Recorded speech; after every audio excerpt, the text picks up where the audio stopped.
Kita lanjut dulu ya, biar selesai dulu satu lagi. Oke, ini perumpamaan yang kelima, yaitu perumpamaan yang menarik juga tentang talenta. Saya minta tolong nanti kalau saya bahasanya agak tinggi, ada yang bisa menerjemahkan lebih sederhana, tolong. Ya, perumpamaan tentang talenta. Apa itu talenta? Coba lihat, ini ada gambar Bapak ini, Tuan ini, dia memberikan kepada 5, 2, dan 1. Yang 1 kelihatan ngenyek itu. Dengan 1 talenta. Kok 1 seperti ini? Ingat bahwa Bapak ini memberikan sesuai dengan kemampuan masing-masing orang. Oke ya. Kita coba lihat apa itu talenta. Sebenarnya apa sih yang dimaksud dengan talenta itu? Nah, talenta itu adalah 6.000 dinar. 1 talenta itu sama dengan 6.000 dinar. Nah, kalau 1 dinar itu adalah upah kerja sehari, yang saya anggap sekarang 100.000 lah upah kerja sehari. Ya, tukang aja sudah kepala tukang sudah 150 kalau nggak salah. Ya, ini saya anggap 100.000. Sehingga 1 talenta itu sama dengan 600 juta. Sorry, 600 juta, benar ya? Iya, 600 juta.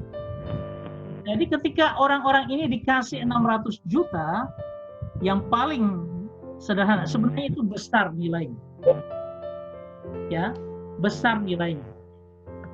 Nah, kemudian apakah itu talenta? Talenta dalam ayat 14 dikatakan, sebab kerajaan sorga sama seperti seorang yang mau berpergian ke luar negeri, yang memanggil hamba-hambanya dan mempercayakan hartanya kepada mereka. Jadi ini Tuhan yang memberikan kepercayaannya kepada hamba-hambanya. Ini loh harta saya, tolong saya percayakan. Kamu mau buat apa dengan harta saya, terserah. Tetapi saya mempercayakan harta saya kepadamu. Ya. Nah, ini artinya apa? Oh sorry. Ini artinya apa? Hamba dari tuannya itu 1, pasif. Karena apa? Inisiatif itu dari tuannya. Ya. Tuannya yang membuat, yang merencanakan, yang menata semua ini. Hamba itu pasif. Karena dia hanya tinggal terima itu. Nanti setelah itu dia bekerja, aktifnya dia setelah itu. Tetapi konsep daripada hamba dan Tuhan, ini hambanya pasif. Kita ini menerima apa yang Tuhan lakukan dalam kehidupan kita. Ya. Kemudian, semua hamba itu mendapatkan talenta. Tidak ada yang tidak dapat. Gampangnya kita semua dapat talenta masing-masing. Minimal 1, ada yang 2, ada yang 5, ada yang banyak. Tapi paling tidak ada seorang pun anak Tuhan yang tanpa talenta. Jadi kalau ada kita diajak melayani, aduh aku nggak punya talenta, omong kosong. Karena kita semua pasti punya sesuatu yang bisa kita kerjakan. Ya, semua sesuatu punya. Yang paling kecil yang kita bisa kerjakan, kita bisa datang berdoa bagi orang lain. Itu aja sudah luar biasa. Waktu kita di Ambon, waktu kita akan tampil untuk kantata Ambon, sore hari itu saya melihat, waktu kita lagi mempersiapkan gladi bersih, sore hari itu saya melihat sebelum acara dimulai, mungkin sekitar jam 3 atau jam 2, itu ada 2 orang ibu yang datang dan berdoa di ruangan itu. Nah, saya bilang ini tim doa. Mereka berdoa dengan khusus, yang lain lagi ada latihan, mempersiapkan semuanya. Mereka 2 itu datang di ruangan itu hanya untuk berdoa bagi pekerjaan pelayanan nantinya. Jam 7 kita tampil, jam 6 atau jam 7. Ya, ini apa? Talenta yang sederhana, engkau berdoa bagi orang lain. Jadi semua anak Tuhan tidak terkecuali harus ada 1 minimum talenta itu. Dan itu mahal sekali, 600 juta, nilainya luar biasa. Ya. Kemudian hamba dalam kata di sini adalah pakai kata doulos, yang artinya itu seperti budak, a slave, bondman, orang yang terikat, ya, budak. Orang yang terikat dalam sebuah kondisi di mana dia harus melakukan pengabdiannya kepada seseorang atau tuannya. Ya. Dalam konteks, nah, budak ini ingat, tetapi dia punya kesanggupan, bukan budak yang tidak berdaya. Dia punya kesanggupan dan kesanggupannya berbeda. Ya, jadi hamba ini punya kesanggupan yang berbeda. Dan juga konteks kekinian ini bisa pendeta, vikaris, presbiter, pengurus pelkat, komisi, LCD, prokantor, paduan suara, bahkan ibu rumah tangga yang melakukan doa yang tadi saya katakan. Itu semua punya talenta yang berbeda-beda. Nilainya berbeda-beda. Nah, sekarang kita bicara tentang Tuhan. Tuhan itu apa? Sebenarnya ada 4 hal nanti kita bicara. Tuhan itu adalah delegate responsibilities. Artinya apa? Dia mempercayakan tanggung jawab atas hartanya kepada hambanya. Dia mendelegasikan tanggung jawab itu kepada hambanya. Artinya Tuhan itu seorang yang mempercayakan harta kepada hamba-hambanya. Ya. Nah, kepercayaan yang diberikan itu sangat besar karena disertai akan power atau kuasa untuk melakukan sesuatu sesuai dengan yang dia inginkan. Jadi tidak ada seorang hamba pun yang tidak punya power. Dia kasih power 600 juta. Apa yang bisa kita lakukan dengan 600 juta? Wah, kita sudah bisa bikin banyak hal. Bisa kasih makan orang, bisa memberikan kelepasan dari kemiskinan orang-orang di sekitar kita. Banyak yang bisa dilakukan dari 600 juta. Satu talenta itu. Apalagi 3 miliar. Ya, itu artinya apa? Ada power, ada kuasa yang diberikan untuk melaksanakan tanggung jawab. Ingat, karena ini dia mendelegasikan tanggung jawab, maka dia akan menuntut pertanggungjawaban itu. Ya. Nah, kata paradidomi, ya ini ya kata Yunani, artinya apa? To give into the hand of another. Artinya dia memberikan langsung kepada orang lain. Aku berikan ini loh ya. Kata paradidomi, ya. Didomi itu adalah memberikan. Para ini di atas. Berarti dia langsung menyerahkan kepada orang itu di tangannya.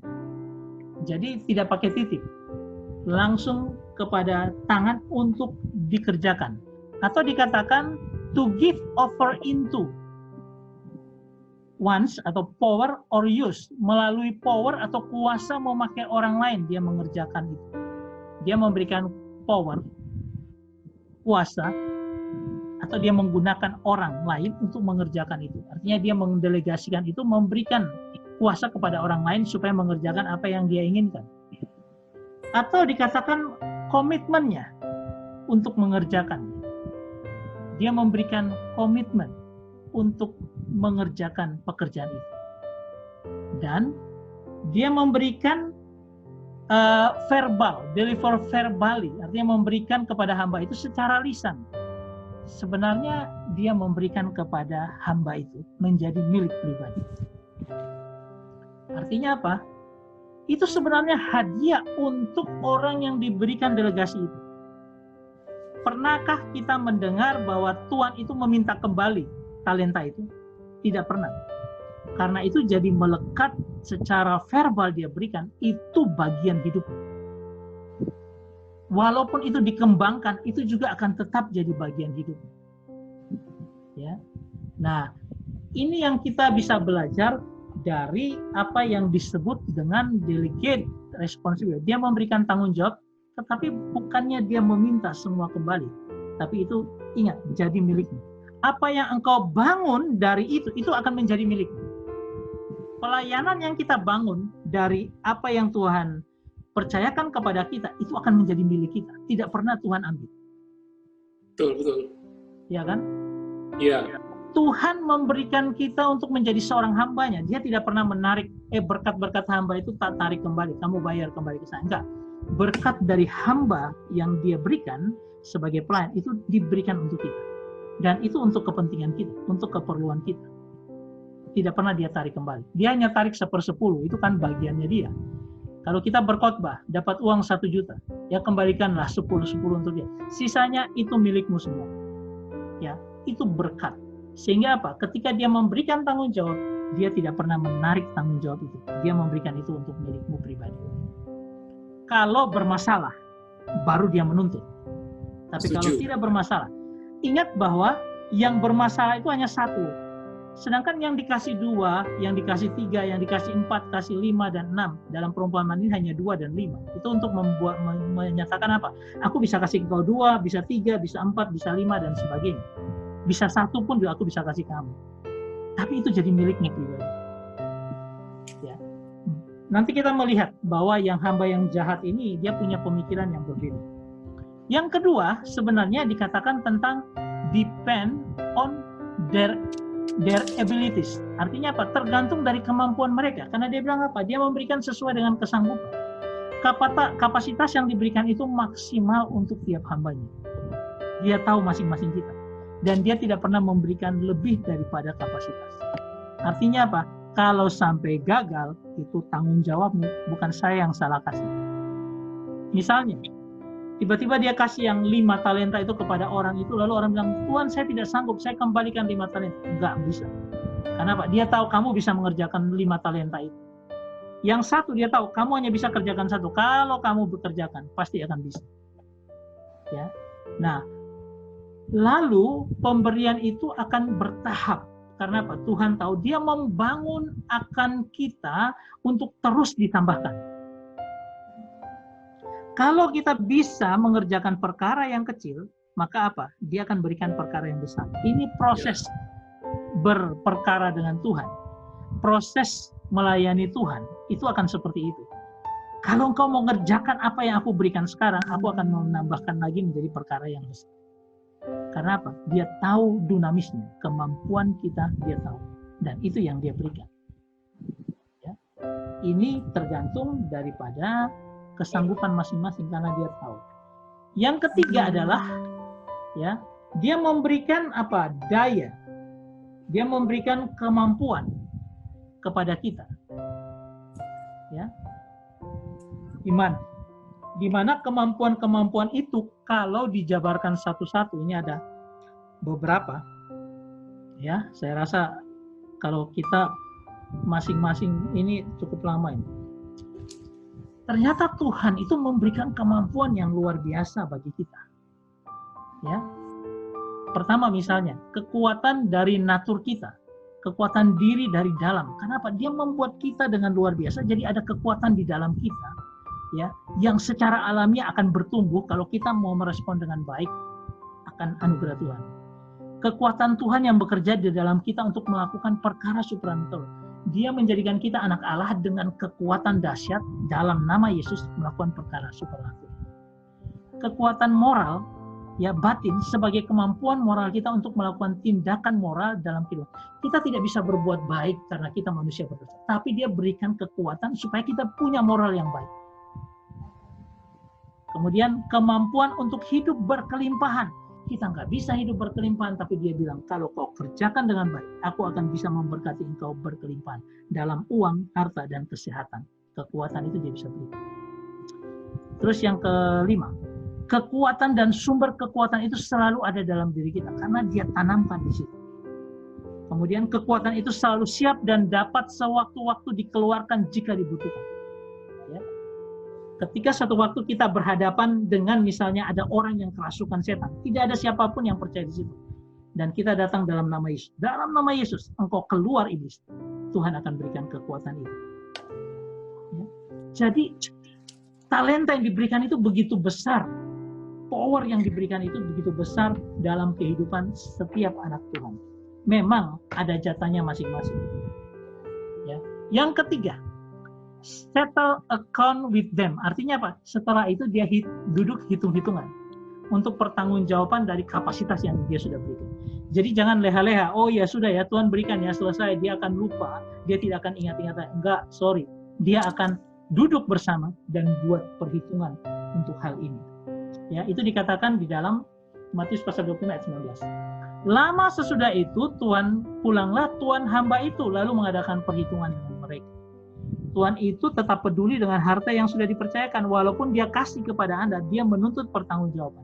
Bukan untuk mengambil kembali, tetapi menuntut tanggung jawabmu mengerjakannya. Ya. Kemudian maksudnya adalah untuk mengontrol hamba itu masih dalam jalurnya atau tidak. Karena semua talenta itu tidak akan diambil. Tuhan itu memelihara hamba. Ya. Dia hanya ingin mengontrol kamu masih di jalurku enggak, jalur perintah yang saya kerjakan. Ya, jadi dia menuntut pertanggungjawaban bukan meminta kembali, tetapi hanya untuk membuat engkau ada di dalam jalur itu atau tidak. Yang terakhir, yang keempat, good job, well job. Penilaian untuk menentukan kehidupan kita yang baik di hadapan Tuhan. Jadi Tuannya ini tinggal memberikan apresiasi terhadap apa yang kita kerjakan. Nah, itu dikatakan, maka Tuannya itu, kata Tuannya itu kepadanya, baik sekali perbuatanmu itu, hai hambaku yang baik dan yang setia. Engkau telah setia dalam perkara kecil, aku akan memberikan kepadamu tanggung jawab dalam perkara yang besar. Masuklah dalam dan turutlah dalam kebahagiaan Tuhan. Dalam perkara kecil itu artinya yang tadinya 2, sekarang jadi perkara yang besar jadi 4. Itu milik Anda. Dulunya 5, sekarang jadi 10. Kerjakan 10 itu sekarang. Perkara yang kecil, perkara yang besar. Artinya apa? Dia menghargai setiap well job, pekerjaan yang baik yang kita lakukan. Dia menuntut itu. Nah, apa sebenarnya yang dilakukan? Apa sebenarnya yang dilihat baik oleh Tuhan? Baik perbuatanmu. Perbuatan itu terdiri dari apa? Motivasi yang kuat. Untuk apa? Untuk kita melakukan semuanya. Mau kaya, berlimpah, berhasil, mau maju, mau bertumbuh dalam iman yang kuat. Ini tergantung motivasi kita. Apakah kita punya kekuatan motivasi itu atau tidak? Ya. Yang kedua adalah tindakan yang benar untuk mendukung motivasi yang baik itu. Tindakan. Setelah itu saya berusaha dengan benar. Ingat, dia tidak mentolerir sebenarnya tindakan yang tidak benar karena dia menuntut tindakan yang benar. Jangan lalu pakai uang itu kemudian pergi dengan teman-temannya main judi, lalu main judi, minum minuman dan sebagainya, itu tindakan yang tidak benar, ya. Atau itu masukkan ke dalam kasino supaya apa? Didobelkan, enggak. Tindakan yang benar adalah dia melakukan usaha dengan uang itu dan mendapatkan laba daripada uang itu. Itu tindakan yang benar. Jadi artinya apa? Kebenaran tetap dituntut tuannya itu. Bukan sakarapmu, pakai uang itu sakarapmu. Enggak. Tetap melakukan tindakan yang benar. Ya. Dan intinya adalah bagaimana respon kita terhadap tantangan Tuhan itu yang menentukan baik tidaknya penilaian Tuhan. Jadi kalau kita diberikan anugerah Tuhan, lakukan itu dalam tindakan yang benar. Sehingga apa? Suatu waktu Tuhan akan bilang berkata, oh, baik sekali perbuatanmu itu, hai hambaku yang baik dan setia. Dan akhirnya kita masuk dalam kebahagiaan Tuannya. Nah, sekarang rewardnya. Apa yang kita dapat ketika kita sudah melakukan pekerjaan kita? Hamba yang punya 5, dia dapat menjadi 10. Ya, artinya apa? Turut dalam kebahagiaan Tuhanmu artinya apa? One account with God. Engkau akan menjadi satu akun. Bayangkan ya, kalau akun bank kita sama dengan akun bantuan. Artinya apa? Engkau akan mendapatkan hal yang luar biasa karena apa? Sudah menjadi turut dalam kebahagiaan Tuhan. Aku bahagia, Tuhan itu bahagia, kamu juga bahagia. Ini ada orang yang menyatakan one account with God. Wih, kalau kita punya satu akun dengan Tuhan, bukankah kita hidup berlimpah dalam segala hal? Bukan hanya dalam hal kekayaan, tetapi dalam hal lain, perbuatan baik, dalam hal berkat, dalam kesehatan, dalam segala hal. Ya.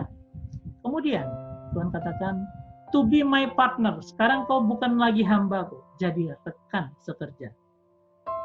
Kan luar biasa. Ya. Kemudian I will make thee ruler over many things. Aku akan membuat engkau menjadi apa? Menjadi penguasa atau penata atas banyak hal. Tuhan akan membuat kita untuk menjadi naik tingkat dan diberi kepercayaan yang lebih besar. Diterjemahkan dalam hal terima tugas yang menyenangkan yang sudah aku percayakan kepadamu. Artinya apa? Setelah kita bersusah-susah, Tuhan akan memberikan tugas yang menyenangkan yang dia percayakan. Artinya tambah hari tambah menyenangkan bekerja dengan Tuhan. Karena bisa menjadi partner Tuhan, bisa turut dalam satu akun dengan Tuhan. Hamba yang dapat 2, dia tambahkan 2 menjadi 4. Sama hasilnya dengan hamba yang 10 talenta. Karena dia bekerja menghasilkan 2. Jadi hasilnya juga dia sama. To be my partner, one account with God, ruler over many things, ya. Dia percayakan kepada hal-hal yang lebih besar, sama, ya. Karena dia melakukan itu 2 kalinya.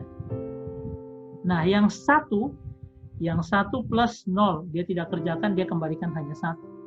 Nah, talenta uang itu diambil. Ingat, tadi seharusnya jadi miliknya. Nah, sekarang ambil uang itu atau talenta itu daripadanya. Kemudian, karena apa? Dia merupakan unprofitable servant, pelayan yang tidak menguntungkan.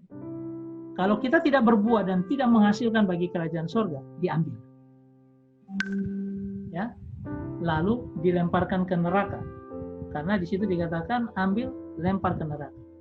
Karena hamba ini tidak bertanggung jawab atas harta yang dipercayakan oleh Tuhan. Ya, apa yang salah daripada hamba ini? Nah, The Message itu memberikan sebuah terjemahan yang bagus sekali. Ya, di situ dikatakan the servant given 1,000 said, dia berkata, jadi orang yang diberikan 1 itu dia berkata, Master, I know you have high standard dan sebagainya. Nah, nanti saya akan jelaskan satu-satu. Jadi orang yang ada, yang 1 ini dia punya image sudah salah. Dia katakan gini, Tuhan itu punya standar yang tinggi. Dia punya image bahwa Tuhan itu punya standar, high standard. Sehingga dia bilang, aku tidak bisa melakukannya. Padahal Tuhannya itu tidak punya standar yang tinggi. Karena apa? Tuhan itu bisa kasih kepada yang 5, yang 2, yang 1. Itu kan bukan yang 1 ada kok standar yang biasa. Tidak tinggi-tinggi amat standarnya. Kamu punya 1, kerjakan yang 1 itu aja. Tapi dia ini punya masalah di dalam image-nya. Sehingga dia bilang, oh Tuhan punya standar yang tinggi, aku tidak bisa capai. Sudah, aku tidak kerjakan. Kedua, dikatakan bahwa tanggung jawab itu masalah tanggung jawab. Kenapa? Itu masalah tanggung jawab. Ya, masalah tanggung jawab. Ya, jadi dia memiliki, dia punya image yang salah. Nah ini saya bilang image yang salah yang dari hamba itu. Dia pikir tuannya punya standar yang tinggi, padahal memang hanya tanggung jawab seharusnya, bertanggung jawab terhadap apa yang ada, bukan standar yang tinggi sekali. Kemudian kedua, tuannya itu benci dengan kecerobohan. Dari mana dia bisa berpikir tuannya itu benci dengan kecerobohan? Dia sudah punya bayangan-bayangan yang aneh-aneh. Ya. Kemudian dikatakan bahwa yang ketiga, Tuhan itu inginkan yang terbaik. Ya, Tuhan inginkan yang terbaik. Padahal kalau kita melakukan tanggung jawab kita aja sesuai dengan standar tanggung jawab, nggak apa-apa itu. Tuhan tidak menginginkan orang yang terbaik itu berarti 5, dia harusnya bukan dapat 5, tapi harusnya dia dapat 10, jadi 15 dia punya. Enggak, sesuai dengan tanggung jawabnya, 5 ya 5. Yang terbaik yang mana? Kayaknya enggak juga, bukan yang terbaik gitu. Dia lakukan itu sesuai dengan standarmu, dengan apa yang kamu bisa kerjakan. 5 ya pasti kamu kerjakan. Dan juga Tuhan ini kan bilang bahwa dia membagi itu sesuai dengan kemampuan. Kalau sesuai dengan kemampuan kan bukan yang terbaik. Kita tidak dipaksa ditarik untuk jadi yang paling terbaik. Kalau terbaik bisa hasilkan 5 jadi 10, 5 jadi 10, jadi semua total 15. Tapi enggak. Ya, Tuhan itu baik sekali. Dia tidak menuntut yang seperti itu. Tuhannya tidak tolerir terhadap satu kesalahan pun. Kok bisa loh? Wong orang itu kalau misalnya dia bekerja, dia pakai 1 talenta. Kemudian dia rugi 1 talenta, kan masih ada 4 talenta dia bisa kembangkan, dia bisa cari lagi gitu. Tuhannya itu bukan tidak tolerir. Kalau kesalahan pertama terjadi, kesalahan kedua kau perbaiki, tidak masalah.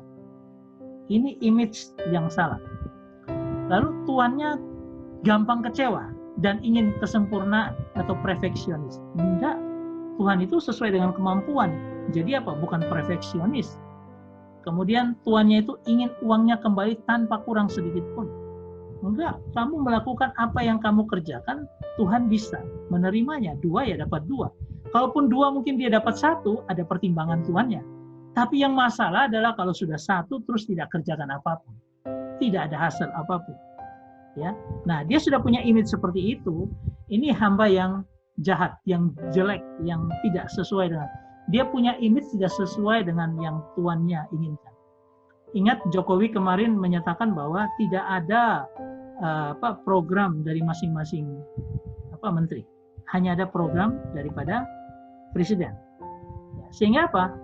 Ya, dia inginkan bahwa yang menjadi programnya dia gitu loh. Jangan image-nya kamu masukkan ke situ. Lalu kamu bikin program sendiri. Tapi harus sesuai dengan yang Jokowi inginkan.